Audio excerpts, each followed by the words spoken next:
Lewis Hamilton climbed out of his Ferrari at Spa-Francorchamps having finished fourth, and the facts framing that result are not in dispute. He collided with George Russell's Mercedes on the opening lap, contact that ended Russell's afternoon outright, and left the Mercedes driver labeling it a racing incident rather than blame. Hamilton was handed a 5-second time penalty for that collision, a penalty both he and his team principal would later dispute in public. And the day before, in the closing minute of qualifying, he had radioed a blunt verdict on his car's straight-line pace, telling his engineer simply that he had lost a lot of time on the straights. 3 checkable facts, sitting quietly on the record, each one independently verifiable. But underneath them is a stranger question, one that Sky Sports chose to give a name within hours of the checkered flag, a labeled, packaged clip describing a spiky radio exchange between Hamilton and his pit wall, one the broadcaster framed not as ordinary frustration, but as a driver openly questioning Ferrari's strategy over the airwaves. What was actually said inside that exchange has never been released in full. What is public is that a major broadcaster judged 4 or 5 seconds of team radio significant enough to cut, title, and push out as standalone content before the sweat had even dried on Hamilton's overalls. That gap, between a headline built around one carefully chosen word, spiky, and a transcript nobody outside the team has heard in full, is where this story actually lives, and it's worth sitting in that gap, rather than rushing past it toward a tidy conclusion that the evidence doesn't yet support.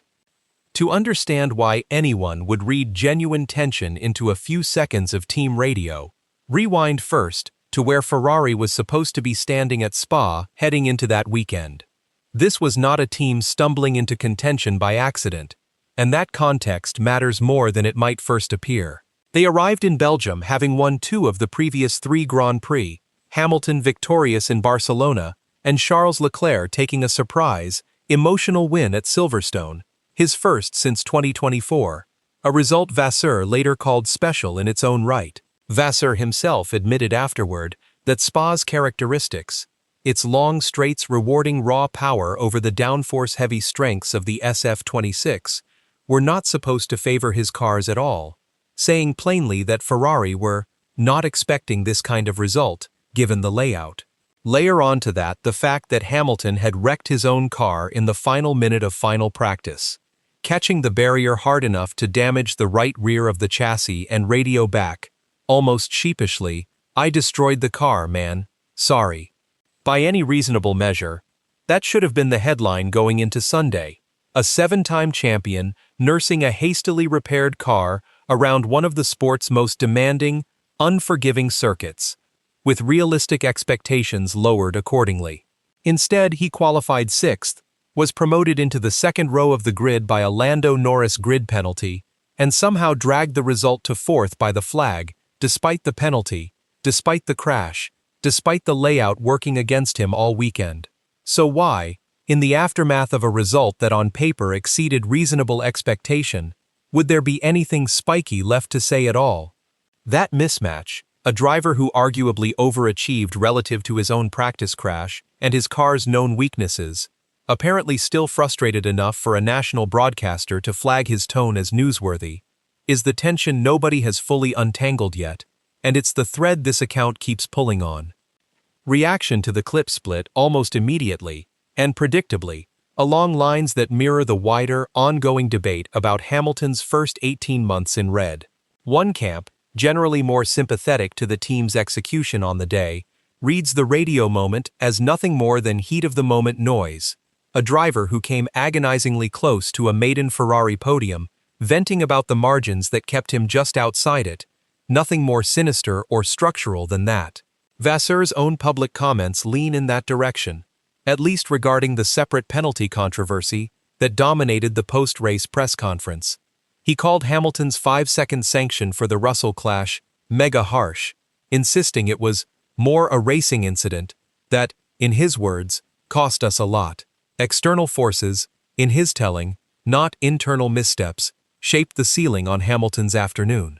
The opposing camp, more skeptical of Ferrari's pit wall discipline across this entire season, and not just this one race, Here's something closer to a genuine grievance in the tone Sky Sports flagged. Evidence, however incomplete and however briefly aired, of a driver whose patience with strategic execution is thinner than the team's carefully managed public messaging tends to admit. Which reading sits closer to the truth remains, at this point, genuinely unresolved on the available record. Nobody outside the garage has the full audio, and nobody inside it has chosen, or been required, to release it. Before going further, the technical piece underneath all of this needs translating properly, because none of the evidence that follows makes sense without it. Formula One front wings carry small adjustable flaps that can be trimmed, sometimes even between pit stops under parc ferme rules, to shift how much downforce sits over the front axle relative to the rear. Get that balance wrong, even by a small margin, and the car understeers, plain English, for the front tires losing grip before the rear tires do, so the nose pushes wide through a corner rather than turning in cleanly on the driver's command, no matter how well the driver himself is performing. It sounds like a footnote, a dial nobody outside the paddock would ever notice or care about. In practice, on a circuit like Spa-Francorchamps that demands total commitment from the front axle through long, fast, committed corners, like Eau Rouge and Pouhon, an uncorrected wing setting can be the entire difference between hunting down a position with confidence and merely surviving one defensively, lap after lap, while cars behind close in. That single technical detail is what starts to separate speculation from something closer to documented cause, and it's worth returning to the core claim here with a new layer added on top of what's already been established.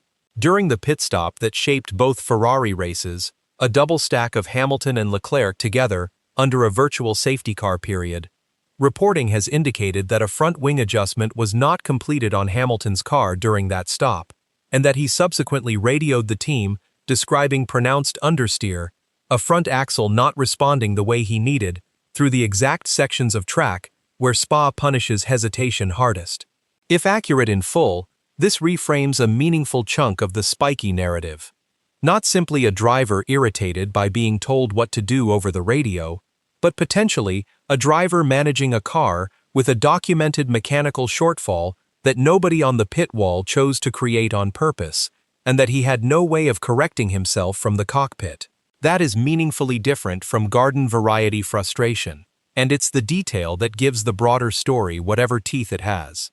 And yet, spiral back to the central question again, because it refuses to stay answered no matter how many layers get added.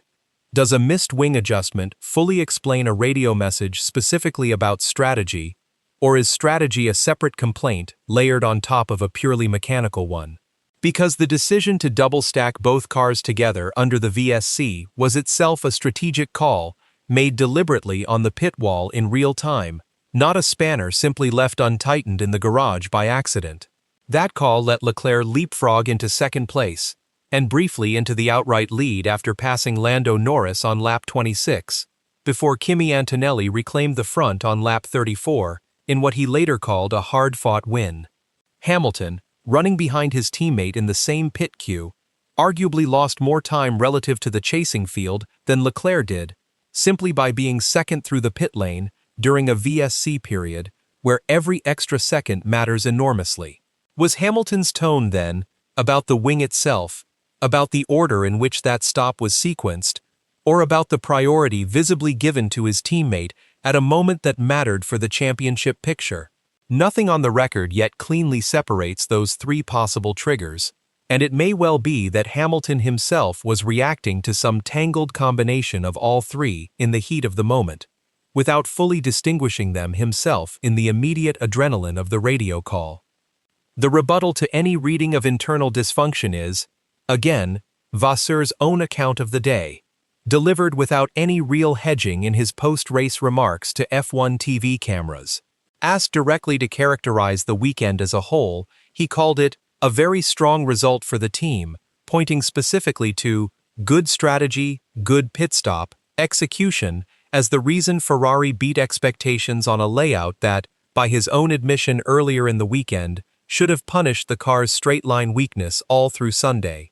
That is not on its face the language of a man quietly managing a mistake behind closed doors. Or, and this is the less charitable read some observers have floated in the hours since, it is precisely the kind of composed, upbeat framing a team principal reaches for almost reflexively, whether the execution behind the scenes was genuinely clean or not, since openly admitting a strategic error mid-championship fight serves nobody's interests, least of all his own driver's morale heading into the next race. Both readings remain entirely live. Neither can be disproven from what's actually sitting on the public record right now. Widen the lens past this single Sunday, and the pattern gets more interesting still. Because this is far from the first time a Hamilton radio message from inside a Ferrari cockpit has generated more discussion than the underlying race result itself. Across his time at the team, moments of on-air friction, sarcastic asides, pointed strategy questions, visible frustration broadcast to millions before full context was ever made available, have recurred often enough that pundits now parse his radio tone almost as closely as they parse his lap times, sometimes more closely still. Some have gone further than simple analysis, suggesting, in a needling rather than clinical register, that Hamilton has developed a habit of reaching for an external explanation whenever a result falls short of his own personal bar, regardless of circumstance. Former teammate turned broadcaster Nico Rosberg put that suspicion more bluntly than most did, remarking that, sometimes as a driver, you like to throw in a couple of excuses, a pointed jab specifically aimed at Hamilton's tendency to point toward the brakes, the wing, or a stray wall, rather than toward his own driving on a difficult day. Whether that's a fair read of a seven-time champion still adjusting to a new team environment after more than a decade elsewhere, or a cheap shot at a driver who has spent this entire season chasing his first Ferrari podium under intense, occasionally unforgiving scrutiny, is itself something the broadcast booth has never fully agreed on, and quite possibly never will. The stakes attached to all of this are not small, either for Hamilton personally, or for Ferrari as a constructor still fighting for relevance in a tight championship picture. He remains without a podium in red heading into the second half of the season, a drought that colors every single narrative written about him, whether that framing is entirely fair to him or not. Ferrari, meanwhile, sit inside a genuine title fight against Mercedes and Red Bull, one where every handful of seconds lost in a single pit stop can be the difference between second place and fourth in a race that finished as tightly as this one did. Antonelli's win, Leclerc's second, Verstappen's third, Hamilton fourth, by a margin that was anything but comfortable or secure. If there is real, ongoing friction between driver and pit wall over how that double stack was managed under pressure, it will not stay contained to one 4-second radio clip aired once and forgotten. It becomes the lens through which every subsequent strategic call gets scrutinized for the remainder of the season. If this really was nothing more than a driver blowing off steam in the white heat of a live, high-pressure pit stop, then the entire story quietly dissolves into a headline built for engagement, rather than one built on substance. So which is it? Return to the tension one final time, because a complicating fact sits almost exactly at the midpoint of this account, and it cuts hard against the idea that Hamilton was simply venting privately at his strategists behind the scenes. In separate broadcast footage released in the hours after the race, Hamilton was shown, in Sky Sports' own words, taking full responsibility for his fourth-place finish, language that sits awkwardly beside any narrative built entirely on a driver privately pointing fingers at his pit wall moments earlier. A driver who sounds spiky with his engineers over a missed wing adjustment in the immediate aftermath of a live pit stop is one story. A driver who then, only hours later, on camera, publicly absorbs the blame for that same race is a considerably harder story to reconcile cleanly with pure frustration directed at the team. Perhaps both are true at once. Genuine irritation in the adrenaline of the moment, followed by genuine accountability once the data and the emotion had both settled. Perhaps the spiky label simply overstates 4 or 5 seconds of radio that, in fuller context, meant very little once the race itself was actually finished and tempers had cooled. neither possibility has been confirmed, and neither has been ruled out by anything said publicly since the checkered flag fell at Spa. What actually passed between Lewis Hamilton and his race engineer in that spiky exchange still has not been made public in full, and Ferrari has offered no line-by-line rebuttal beyond Vasseur's broader insistence that the team executed well across the entire weekend. The wing adjustment that may or may not have shaped the second half of Hamilton's race is documented as a mechanical fact sitting on the record. But the emotional charge a broadcaster chose to attach to 4 seconds of radio remains, for now, exactly what its own label promised it would be: spiky, unresolved, and available for whoever wants to read it next, in whichever direction already suits the story they walked in believing. Whether that exchange was the sound of a 7-time champion cracking, however briefly, under a strategic call entirely outside his control, or simply noise from a driver who, by his own account only hours later, had already made peace with the result in front of the cameras, is a question Spa did not answer on Sunday. It's one that will follow both Hamilton and Ferrari into Hungary, whether either side particularly wants it to or not.